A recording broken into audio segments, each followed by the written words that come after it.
Olá, servidoras e servidores. Estamos aqui para mais um programa Fala Saúde. Essa semana a gente vai conversar um pouco sobre o PL 2564, que vem trazendo o estabelecimento do piso salarial para a categoria de enfermagem. A gente vai trazer algumas atualizações também sobre a nossa categoria, né? Hoje comigo aqui está a minha colega, companheira Simone. Seja bem-vinda, Simone. Obrigada, Rebeca. Olá, servidoras, servidores, trabalhadoras e trabalhadores. Obrigada pela participação, por estar mais uma semana aqui com a gente. Tamo junto. Então, essa semana a gente vai trazer para vocês um pouco sobre esse PL do piso salarial, né? A gente tem algumas informações importantes para trazer e com o nosso objetivo, como a gente já tinha comentado, de manter esse assunto sempre ali nos nossos fresco ali na nossa memória para latente para a gente continuar essa pressão e conseguir aproveitar pelo menos esse momento, né, que a gente está tendo de visibilidade da nossa profissão para que esse PL seja aprovado, né? Depende da gente, né, Rebeca? Vai depender dessa nossa luta. É isso aí. A gente está tendo o apoio de alguns senadores, né, alguns políticos, deputados, então a gente vai falar um pouco sobre uma sessão especial que aconteceu a pedido do senador Fabiano Contarato, para a realização de uma sessão especial em comemoração à Semana da Enfermagem. Foi realizada uma sessão online, né? Isso, no dia 24 de maio, lá no Senado Federal, uma sessão especial online para tratar da PL 2564. Isso. E aí a gente foi lá, assistiu, né? Fomos ver o que foi falado de acordo nessa sessão e vários assuntos que é total pertinente da nossa profissão, né? A gente vai começar a citar aqui alguns tópicos das coisas que se passaram por lá, sim, tá, Rebeca? Mesmo porque, Simone, só para a gente trazer um lembrete aqui, esse senador, o Fabiano Contarato, ele também está participando da CPI da Covid, sim, inclusive. Então ele está meio que por dentro aí do que tem acontecido, né, na pandemia, de como que esses profissionais estão sendo readaptados, como que a gente está trabalhando, como que estão as nossas condições de trabalho, né? Então ele está um pouquinho por dentro. Por dentro da nossa luta enquanto categoria e todo o trabalho que a gente vem tendo nessa pandemia, né? Isso mesmo.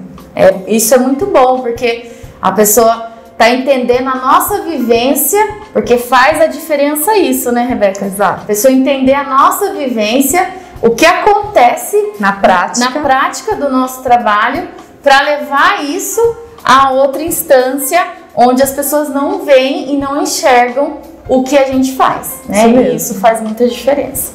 E aí, dentro disso, ele citou a importância dos profissionais da linha de frente, a vacinação desses profissionais e a morte de quase 800, que a gente já está chegando próximo desse número, vítimas da Covid-19 e as sequelas que muitos deles ainda enfrentam, né? Infelizmente, né? E mais uma vez a gente acompanha aí o descaso, né, dos nossos governos, tanto federal, né, em todas as esferas, mas mais em específico, que fica evidente para a gente, ainda mais durante a realização dessa CPI da Covid, né, da saúde, é esse descaso com os profissionais. Até porque na semana passada a gente teve como um dos depoentes da CPI a doutora Maíra, que era responsável dentro do Ministério da Saúde pelo acompanhamento e cuidado desses profissionais da saúde. E no caso, quando ela foi questionada por um dos senadores quantos desses profissionais tinham ido a óbito,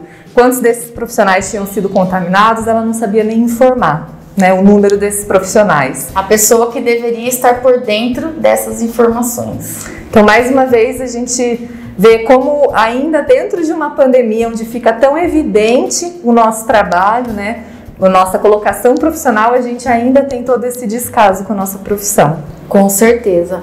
E continuando, né, dentro das nossas dificuldades enfrentadas no dia a dia, dentro do contexto da pandemia, também temos as dificuldades com EPIs, né, a escassez dos EPIs que nós tivemos, por vezes também inadequados, né, não só a falta, mas a inadequação dos mesmos, né, a demanda desumana de trabalho, porque o trabalho dobrou, né, gente? Toda a procura, a demanda foi elevadíssima. A dobra de turnos pela falta de RH disponível, ou seja, que já era uma situação crítica antes da pandemia, né? Sim. E o próprio preparo da equipe e protocolos. Aí, Rebeca, puxando um pouquinho, ó, isso aqui, isso é uma fala de contexto, gente, geral, nacional, tá? Agora vamos trazer isso aqui para nossa realidade de Sorocaba, né? O que a gente, enquanto servidores da saúde, podemos ver, né, Rebeca?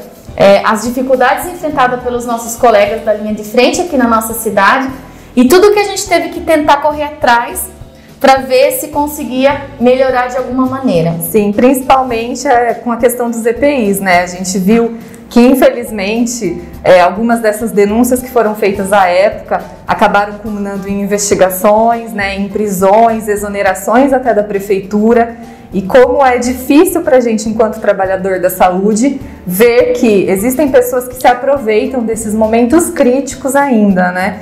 Porque você se usar de meios para que o EPI adequado não chegue a esse profissional, gente, é muito cruel, né? Sim, a gente teve aqui, dando um pouco de exemplo, né, Rebeca, questionamentos referentes a máscaras, né?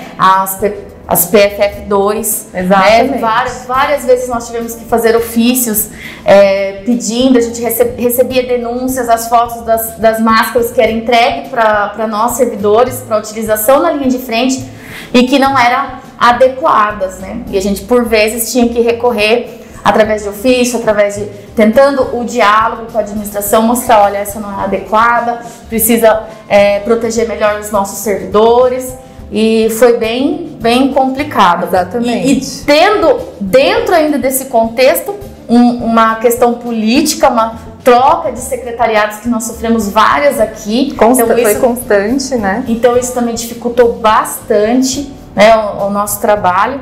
Mas nós não desistimos e nós ficamos aí na sola da bota e ainda estamos, né? Nós ainda recebemos e estamos aqui para isso, para receber denúncia. Exato. Se necessário, nos procure. Até porque a gente sabe que é um conjunto de ações que vai atuar, né, para que esse profissional se mantenha protegido adequadamente. Hoje a gente sabe que, apesar desses números tristes dos profissionais que foram a óbito, né, a gente sabe que depois da aplicação das vacinas, quando a gente conseguiu que esses EPIs adequados chegassem a esses profissionais, esse número tanto de contaminados quanto de óbitos foi diminuindo e hoje a gente tem um cenário um pouco mais estável do que era antes no início, no ano passado de 2020, né? Sim, até por conta da própria vacinação, né, de todos os profissionais de linha de frente, que demorou também, mas graças a Deus hoje saiu, né, a gente está aí protegidos em relação à vacina. Isso. Né? Também foi falado, Rebeca, nessa sessão, da oportunidade de reparação de dívida histórica do nosso país com os profissionais, que também são vítimas do machismo e do racismo. A gente tem uma profissão aí majoritariamente feminina e a gente sabe o quanto isso é complicado, né? Exato. A gente tem essa problemática dentro da enfermagem em específico, onde historicamente a gente onde é uma profissão que acaba sendo colocada como cuidado, né, o ato de cuidar do outro, e como que se esse cuidado fosse relativamente feminino, fosse empírico da mulher realizar esse cuidado, né? Podia ser lá no começo, né? Quando a Florence teve toda aquela vivência, sim, colocou em prática tudo aquilo que a gente estuda, né, dentro da enfermagem, mas hoje a gente sabe que não, o que a gente tem são vivências baseadas em conceitos técnicos científicos, né, aplicados na prática. Então a gente precisa trazer essa valorização, esse reconhecimento profissional, né, como uma profissão que realiza um cuidado, mas não que esse cuidado seja empírico ou seja exclusivamente feminino. Sim, hoje inclusive tem, ainda é pouco, mas já tem aumentado aí o número de homens dentro da profissão da enfermagem, né? Enfermeiros, exato, técnicos, auxiliares, né? E até mesmo por vezes a gente vê aí essa questão histórica mesmo, né? Até eles também sofrem um pouco de assédio, né? São aí também vítimas de machismo quando se trata do assunto da profissão da enfermagem. Sim. Mas a gente fica feliz por ver que os órgãos que são responsáveis pela nossa proteção têm também olhado isso, que nós, a nossa categoria de enfermagem também não tem mais aceitado essa situação. E aí a gente teve alguns episódios aí em relação a isso no ano de 2019, com algumas gravações de programas que tentaram utilizar da nossa profissão da enfermagem com cunho sexual, algum fetiche, e o Corém, o COFEM se colocaram contra, se manifestaram, teve carta aberta. Foi muito amplamente divulgado, né? As pessoas envolvidas vieram a público, pediram desculpa para nossa profissão, para nossa categoria, e isso é importante falar. Sim. Né? Precisamos desta valorização, né, da nossa profissão e precisamos ser respeitados. Exatamente. Né? Então a gente fica feliz que hoje a gente pode ficar firme nisso, de acordo com o que é correto. Exatamente. Né? E aí, falando um pouquinho também da questão da vacinação, dessa valorização, a gente teve a primeira profissional da enfermagem que foi vacinada, foi a Mônica Calazans, né? Isso. Profissional do estado de São Paulo, né? Ela, quando tomou a vacina, ela fez questão de falar um pouquinho das dificuldades enfrentadas por nós profissionais e também as necessidades de sensibilizar o poder público, né, os senadores a favor dessa PL. Então, assim, é o que a gente falou aqui desde o começo, né, Rebeca? Exato. Aproveitar essa visibilidade que nós, enquanto enfermagem, estamos tendo hoje. Nós sempre estivemos aqui, né, mas nem sempre somos vistos.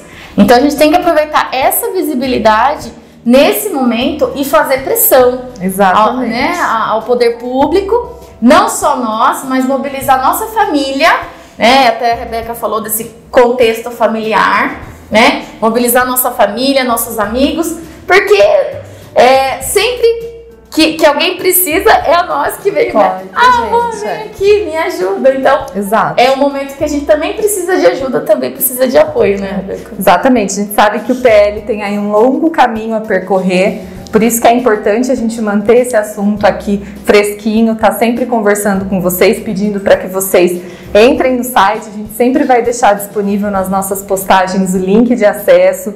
Quem quiser ler também o PL, é um PL bem curtinho, vale a pena a leitura integral, para que a gente possa ver quais os termos, vai se familiarizando, né? Tem ali explicitado os valores do piso requerido para cada categoria, tanto para os enfermeiros, quanto para os técnicos de enfermagem, auxiliares de enfermagem. Então vale a leitura integral também desse PL e que vocês possam compartilhar, pedir sim para que os amigos, para que os familiares acessem, se ainda estiver disponível a consulta pública, para que a gente possa fazer pressão também nesses políticos que são responsáveis, por enquanto ainda está lá no Senado, passando por algumas comissões, esse PL, mas depois ele precisa ser direcionado para a Câmara dos Deputados. Depois que ele sair da votação do Senado, ele vai para a Câmara dos Deputados e aí a gente precisa fazer pressão para que esses deputados que representam a nossa cidade, que representam a nossa região, possam se posicionar de acordo, o que infelizmente a gente não tem visto ultimamente, né? A gente viu aí algumas posturas favoráveis às reformas que acabaram nos prejudicando, tanto a reforma da Previdência, né, quanto a reforma trabalhista. Algumas dessas reformas que são prejudiciais tanto para o trabalhador no geral quanto para os servidores e os servidores da saúde, a gente tem visto que esses nossos representantes regionais aqui acabam muitas vezes fechando contra o trabalhador, contra o servidor. Por isso é necessária essa nossa pressão, essa nossa cobrança em cima deles. Inclusive nessas datas comemorativas a gente teve várias manifestações, né, Rebeca, por parte do governo público, né? A gente agradece o aplauso, mas nós queremos o reconhecimento e a valorização da nossa profissão. E isso se faz na prática, em ação também, principalmente colocando essa PL para votação e aprovação. E só para citar, Rebeca, a gente tem hoje aqui da nossa região deputados federais, Vitor Lippe, Jefferson Campos, e deputados estaduais nós temos a Maria Lúcia Amari, o Carlos César e o Danilo Balas. Então, se você conhece algum desses deputados, conversa com eles, manda para eles, tá? Reforça, olha, dá uma força para nós na PL 2564 e vamos fazer isso acontecer. Exato. É uma luta, gente, que vem desde 1985, quando foi colocada a nossa profissão, mas que a gente não tem esse regramento de piso salarial e da jornada de 30 horas semanais, tá? Se a gente não conseguir fazer com que esse piso seja estabelecido em meio a uma pandemia, né, onde é uma profissão que fica tão em evidência, então vamos aproveitar. Se vocês fizerem postagem nas redes sociais, se postar foto de repente da equipe durante o plantão, coloca a hashtag AprovaPL2564, hashtag Abraça a Enfermagem, marca os deputados, encaminha no privado deles, quem tiver também os contatos, que vale a pena a gente fazer essa pressão. Isso aí. E mais uma pessoa que também se manifestou nessa sessão é a Betânia Maria dos Santos, que é a atual presidenta do COFEM. Ela trouxe uma fala lamentando a exaustão e o adoecimento físico e psicológico por consequência dos baixos salários e de carga horária excessiva, né? Trazendo também aí que 45% dos profissionais do nosso setor da enfermagem precisam de mais de um emprego para sobreviver, né? Isso é muito comum a gente ver no dia a dia. Quantos de nós fala que trabalha em dois vínculos? Sim. Né, Rebeca? Às vezes trabalha no público e trabalha no privado, às vezes tem dois vínculos no próprio público, né? Mas é muito raro quando a gente vê que a pessoa só tem um vínculo de trabalho, né? Geralmente o profissional da enfermagem ele tem dois mesmo, né? Por conta do baixo salário e tudo mais. E isso hoje está trazendo, assim, como diz, a exaustão os nossos colegas, né? Como eu coloquei no início, agora somos vistos, mas sempre estivemos presentes, né? Somos mais de 2,5 milhões de enfermeiros, técnicos e auxiliares de enfermagem e parteiras, né? Somos muitos, então vamos colocar em ação a nossa união. Isso. Vamos nos unir e vamos tentar colocar na prática, na ação e fazer acontecer. Exatamente. Né? Como sempre a gente consegue fazer dentro do nosso trabalho. Exato. Então, para encerrar, eu queria aproveitar, já que a gente citou a questão da doutora Betânia, a gente teve eleições do COFEM, né, recentemente, por isso que o doutor Manuel Neri não é mais o presidente do Conselho Federal de Enfermagem, e aproveitar para deixar um lembrete para quem não participou das eleições que são obrigatórias do Conselho. A gente teve eleições estaduais, né, e posteriormente o colegiado faz a eleição federal, por isso que a doutora Betânia foi eleita nova presidente do COFEM, mas ainda é importante que se faça a declaração, de repente, de quem não votou. Acesse o site do Conselho, faz a declaração para que a gente não tenha problemas depois para a solicitação das certidões negativas. Muitas das vezes, quando a gente vai assumir um segundo vínculo, a gente precisa apresentar essa documentação e aí chega lá, tá com uma certidão positiva, tá com algum problema por conta de um voto que não foi realizado e nem realizou depois a declaração, né? Então aproveita e dá essa atualizada aí no cadastro profissional. É isso aí. A gente agradece a audiência de todos vocês. Entre em contato conosco através do WhatsApp da rádio, ok? Deem sua sugestão, façam suas críticas. A gente está aqui para manter esse diálogo aberto. E como vamos falar as hashtags então, Rebeca? Vamos. Hashtag AprovaPL2564 e hashtag Abrace a Enfermagem. A gente fica à disposição. Até o próximo Fala Saúde. Fala Saúde.